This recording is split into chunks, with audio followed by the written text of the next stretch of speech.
issues in the religious studies sector.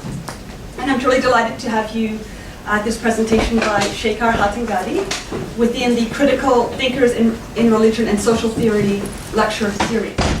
Before I introduce our speaker, I need to express my thanks, my gratitude to two individuals in particular.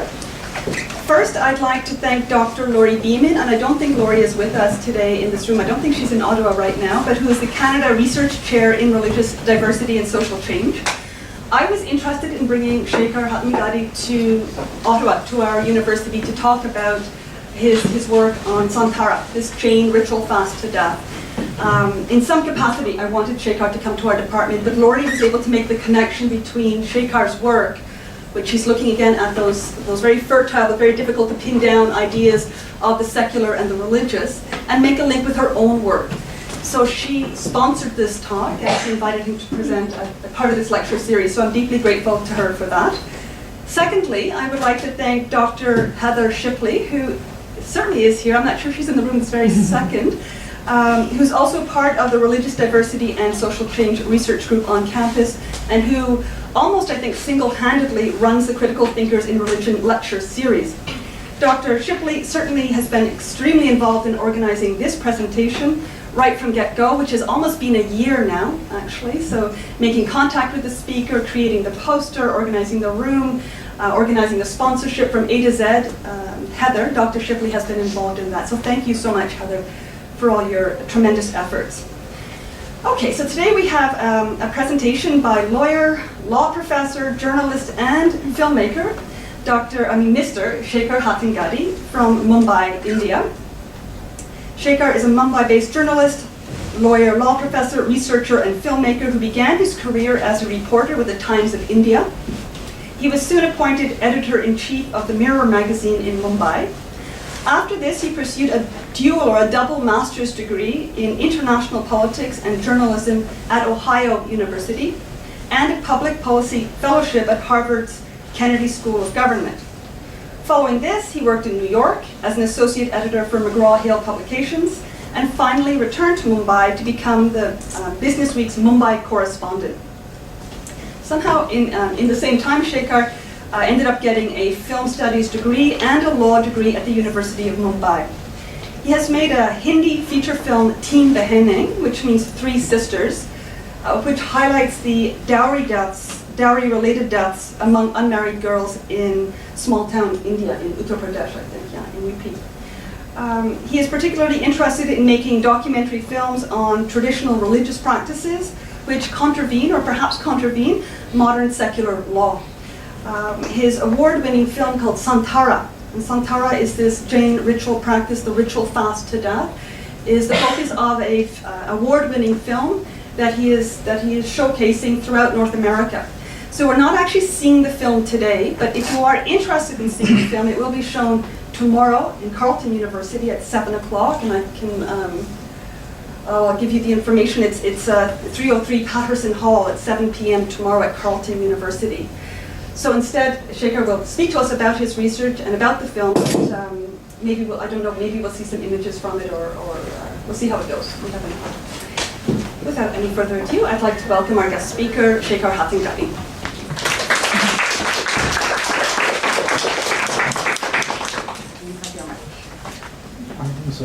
Let's see if it works, right?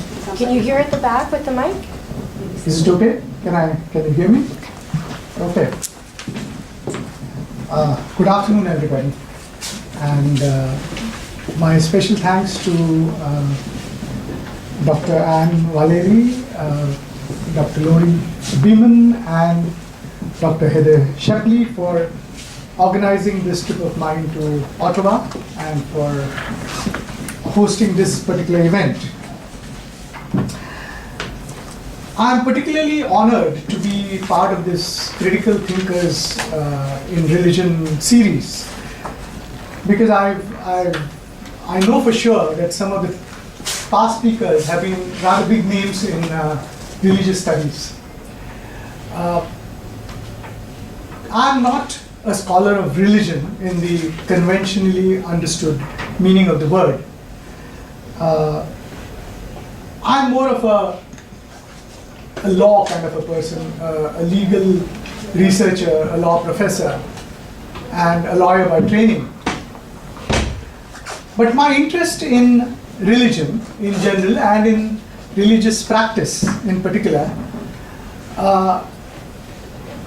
stems from and extends to the limit to which religion and religious practice can illuminate this larger debate that countries like India, societies like India are confronting at the moment, and that is, how does a faith-based society grapple with traditional religious practices which seem to contravene, as Professor Valeli said, modern secular law.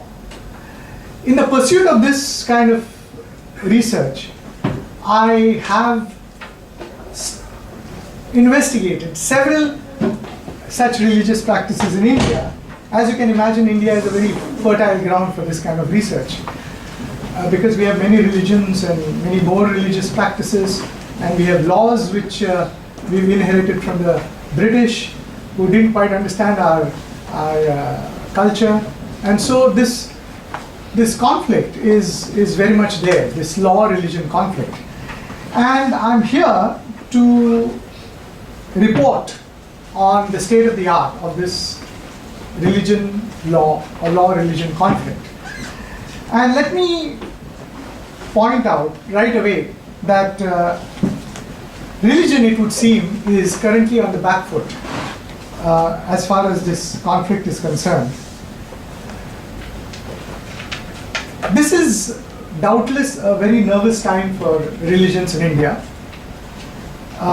It's a nervous time particularly for religious orthodoxies, and even more so for those revisionist ones which are trying to reinterpret ancient texts to suit their narrow and questionable ends. Let me give you 3 examples of this situation. Even as I speak, the police in Hyderabad, which is a city in the southern Indian state of Telangana and the Andhra Pradesh region, are investigating the death which happened just over a week ago of a 13-year-old girl, schoolgirl in fact, who died after a 68-day fast. The police are investigating whether the family of this girl persuaded, encouraged, or at the very least failed to prevent this particular kind of death. Allegedly, the family which runs a jewelry business was spoken to by a monk, the family's spiritual counselor, who it seems indicated that if this girl undertook this kind of a fast, then the family business would prosper. So the investigation is whether the family members and others were, in a sense, abetting or encouraging this kind of suicide. That's one instance. But I'd like to, before we move further, talk to you about the same incident, which is part of a news report that I received from associates in India. It says, with family blessing, now this is important, with family blessing, girl fasts for 68 days, dies, giants outraged. Now there's some kind of controversy over whether this is a particular kind of fast or not, but that for me is not really material. That's the area for scholars of religion. For me, the interesting part is that it was a fast, it was a death, and it has been investigated as something that could possibly be a culpable offense.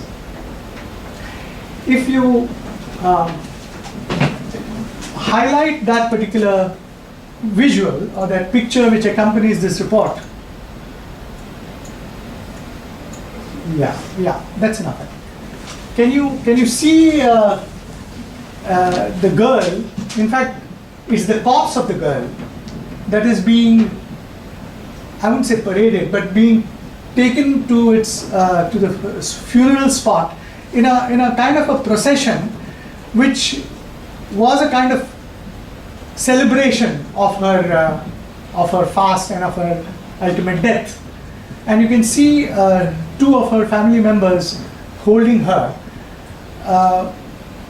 because when there is a custom in India which says that when a spiritually elevated person passes away, that person cannot be taken lying on his or her back to the funeral pyre. He or she has to be seated, and usually there are ropes which tie you to a plank behind. In this case, either the ropes were not strong enough or they were not there, but you can see a couple of her family members holding on to her. I think we can stop this. This is one incident which tells you that religion is having a rather nervous time in India. The police is on the case. A second instance, or a second piece of evidence. A little over a month ago, the Bombay High Court in Mumbai lifted a ban on the entry of women into the inner sanctum of what is called the Haji Ali Dargah. A dargah is a shrine, where the tombstone of Sufi saints. Sufism is a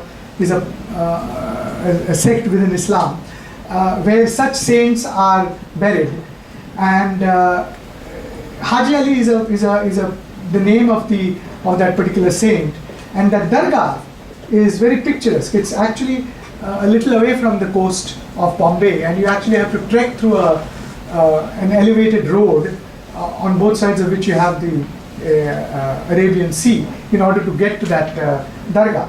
Now, this dargah was otherwise open to the public. Women were traditionally allowed inside ever since the centuries-old dargah was first built, till about 4 years ago, when the Dargah Trust suddenly decided to impose the ban on the entry of women, claiming that Islam considers women touching the tombs of its holy men, and even the very presence of women at their tomb sites as being sinful and blasphemous. The Bombay High Court was not persuaded. It observed that the trust had failed to establish its claim on the basis of the verses of the Quran that it had cited to justify the ban. It also dismissed the trust's claim that the restriction was imposed to protect the women worshippers from being molested or sexually assaulted by the men visiting the dargah. A third instance. Earlier this year, in April 2016, the court actually had gone a step further by breaking an established traditional practice of not allowing women entry into the Hindu shrine of Lord Shani. Lord Shani translates to Lord Saturn, in a place called Shani Shingnapur, a temple town about 300 kilometers east of Mumbai city. The temple town, by the way, is famous for being a town without locks. The townspeople believe that the powerful benediction of Lord Shani protects the entire town from the acts of miscreants. And so when a state-owned and a state-run bank wanted to open a branch there with safe deposit vaults or boxes, you have them here, I suppose, right? Where you put your valuables,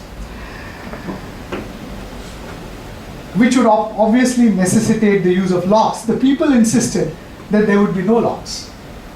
The other notable characteristic of Shani Shingnapur is that the sacred Chauthara, or the sanctum sanctorum of the shrine, has been kept out of bounds for women devotees for as long as anyone can remember. This restriction was challenged several months ago by members of an activist group called Bhumata Brigade, who tried to storm into the sanctum, resulting in